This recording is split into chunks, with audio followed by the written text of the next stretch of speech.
Good morning, baby. Morning, baby. Good morning. Okay, baby. Good morning. Give him a kiss. Give him kisses. Oh, you love him? Hi, buddy.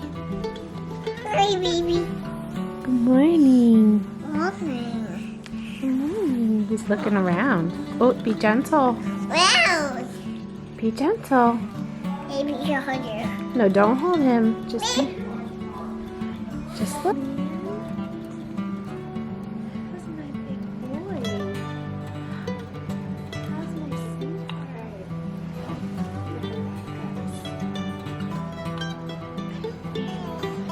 Perhaps his temper or the lack of a stable livelihood was the cause of these disappointments. Hey everyone, it's Sherry from the blog OurLifeHomeschooling.com, where I share homeschooling encouragement for everyday moms. I thought I would tell you today a little bit about our first week home and what homeschooling looks like in our house with an infant. Our first week home with little Benjamin has been really good. It's been a week of ups and downs, I would say.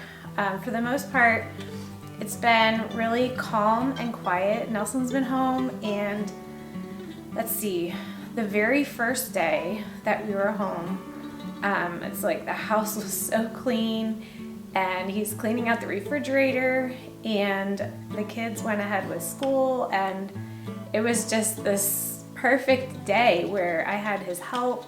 He was helping some of the kids as they needed some help with some of their work. It was just amazing. And then we've had other days where, well, one night when Benjamin was up crying after the little kids got to bed, so after 8:30, he was just up crying and inconsolable, and I fed him, and I'm holding him, and Nelson's holding him, and you know, infants are just unpredictable, so it's been, I would say, a pretty typical week with an infant, which is really good. It's laughable. I can assure you this was done for civilian purposes. That is weird, 100%. Wait, now? Look. Grab book.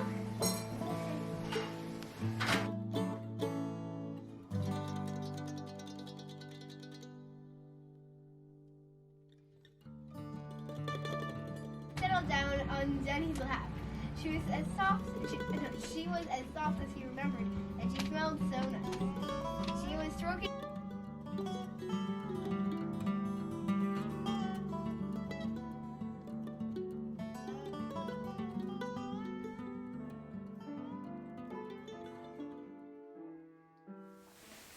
I thought I would share with you just a little bit about how we homeschool, our week of homeschooling has been the first week after bringing an infant home.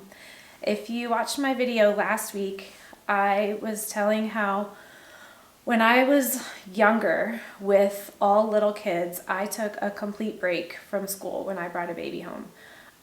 It was just something that did not work for us to keep going. When you have all little kids, they all need you. And when you bring an infant home, little things that used to seem like not a big deal are just suddenly a big deal, and you can be having a really smooth moment, and then all of a sudden everything can just seem chaotic and out of control. Even just, when he wakes up in the morning, I change his diaper, and that's like a 10-minute process with an infant, whereas with like a 2-year-old, it takes just a minute or two. And then I feed him, that's another half an hour. He messes completely through his outfit, of course, after I feed him. And I have to change his diaper again and change his outfit. And that just takes, 45 minutes. And that's just getting ready in the morning, and then you need a shower. There's just so much when you have an infant. And when I had all little kids and I brought a baby home, the only thing that I really did try to do with school was just to sit down and read to them. that was something that was manageable for us.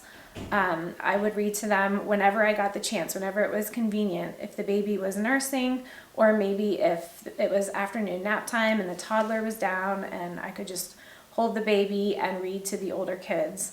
So if you are a mom with little kids, I highly encourage you to take a break when you bring an infant home. We, however, have mostly older kids, and it's a completely different world because we have more independent kids than we have dependent kids. And by independent, I guess I would say kids that are readers and that can pretty much just take initiative and get going on their work and get most of it done, and basically just bring things to us as they need help, and we're more facilitators in their schoolwork. So because of that, and because it's the middle of February, we really just keep going. And so this week really went very smoothly. The kids just got their stuff out, and we hold school very, very loosely when we bring a baby home. The first priority is just enjoying the baby. And then I would say second would be keeping up with the housework. And then comes school. So, and the kids, they have their chores that they do. We have things set in place. So when they get up in the morning, they're not just wandering around with nothing to do. I'll call some of them here and there when they want to turn to hold the baby. I really think having a baby when you have older kids is a really well-kept secret. I am just enjoying him so much. Of course, I've enjoyed all my babies.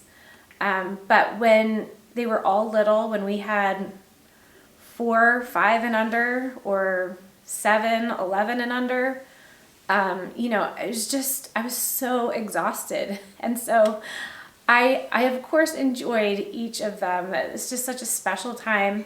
But I do feel like with Benjamin and Holland, I've had so many older kids that I am enjoying them and I'm not exhausted, if that makes sense, which is just wonderful. With Benjamin, we have an 18-year-old, a 15-year-old, a 14-year-old, a 12-year-old, and a 10-year-old, and they're all so capable to, just to do so many things. It's like bringing a baby home with all the help you always wanted when you had all younger kids. Tinkle like bells. It's frozen, so it's like icicles. Frozen.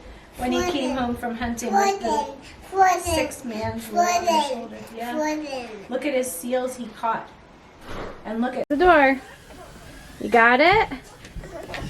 Close it. Close the door. You can't reach it, can you? Oh, good job. There you go. Oh, I'll get it. Want me to get it? Okay, I'll get it.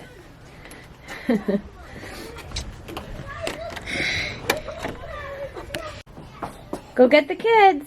Okay. Okay.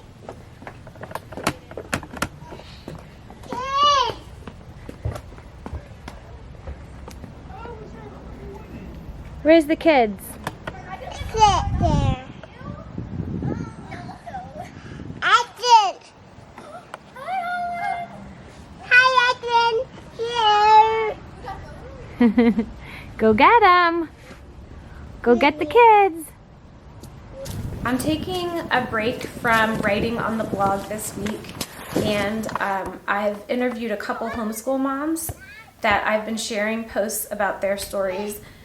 When I share homeschool mom interviews, it gives me a week off from writing, and it also gives an opportunity for some of you to meet just everyday homeschool moms.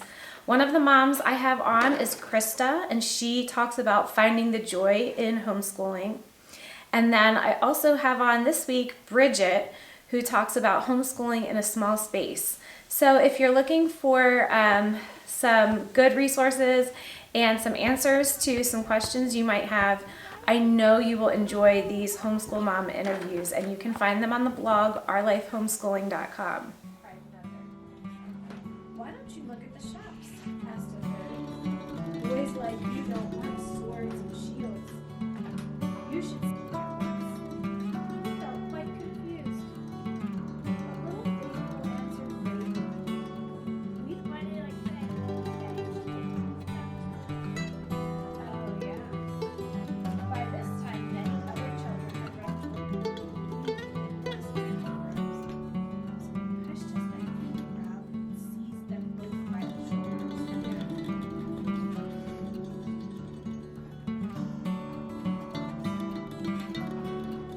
Yeah. Oh, you're using this?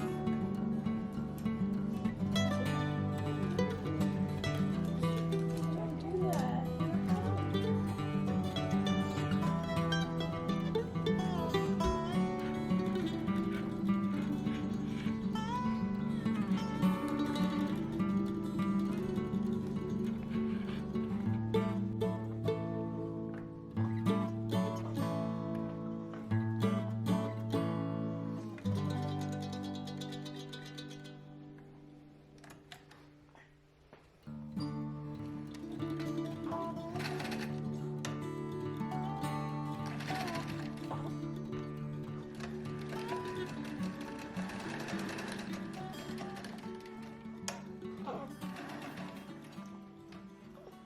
I thought I would talk a little bit about how I take care of myself when I bring a baby home.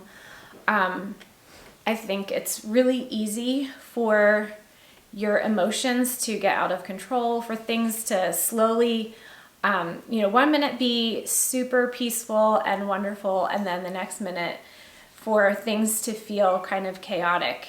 And I think bringing a baby home several times, I've gotten better at this, at taking care of myself and knowing, what's going to trigger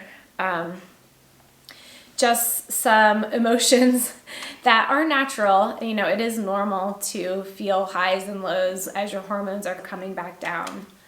But I think if you take really good care of yourself and know what some of those trigger points are, it really helps to prevent some of that.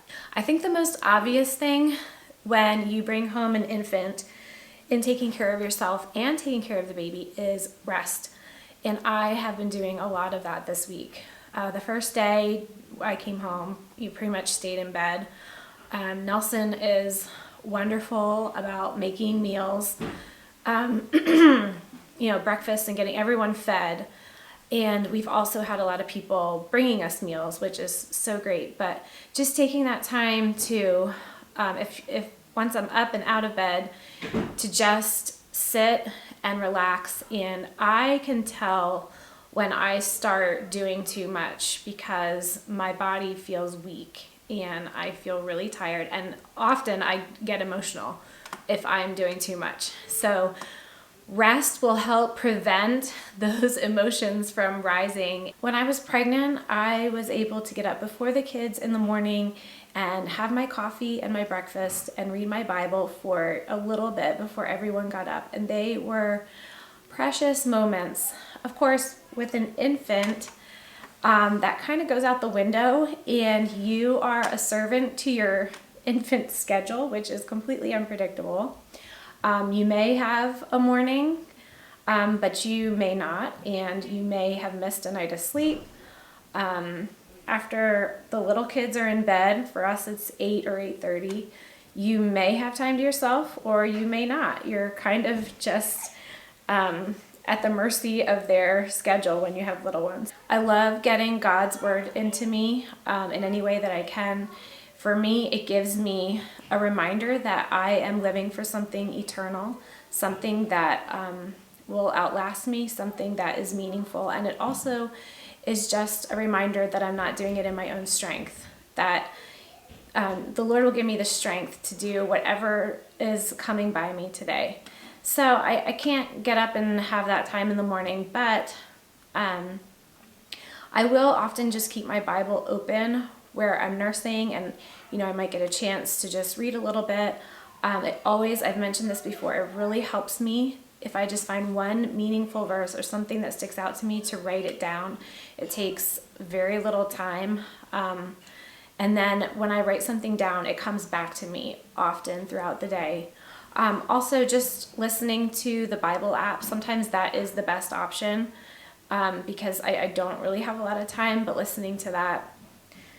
Another thing that I think really helps me is to spend little moments of the day with each of my kids. And I don't have a system or anything that I do for this, but this past week I sat down and played Uno with our 4-year-old. He's really into Uno right now. So just doing that. I went out and watched them shoot baskets. Went for a walk with one of my girls.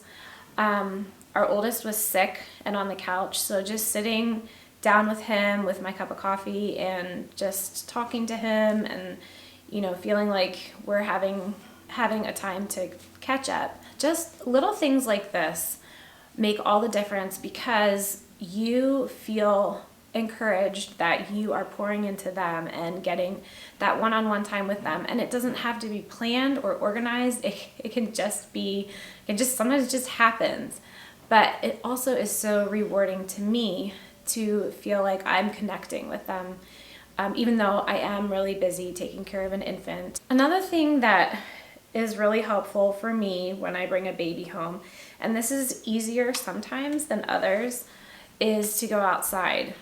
There's something about fresh air and sunshine that you can't match it. It just invigorates you and it's so refreshing. If I can get a chance to go outside, we had one day this week that was really warm. So we were outside and I just sat on the front porch or just, I was watching the boys play basketball. I wasn't doing anything really, but just the fresh air, and getting out of the house a little bit. Another thing, which seems really obvious, but is so easy to forget, is to drink water. Even this week, and I know this, one day things were just busy. We had a couple places that the kids had to go and just getting people out the door and having family stop by. At the end of the day, realized I had hardly been drinking water and my milk supply was low, which makes for an unhappy baby. So just making sure that drinking water is a priority. I have one cup that I keep in my bedroom and then one that I keep out by the sink just as a reminder to me to keep drinking my water. Another thing I think some moms feel the pressure to do, and I know I did this as a younger mom, is to feel like you need to get out and get back into the real world as soon as possible. And I don't know why we feel this way, but especially the first week or two, I think if you try to get out too much, and I understand needing to get out of the house just to get away for a minute, but trying to do too much, and in the first couple weeks, really what usually happens for me is I come back and I'm overwhelmed.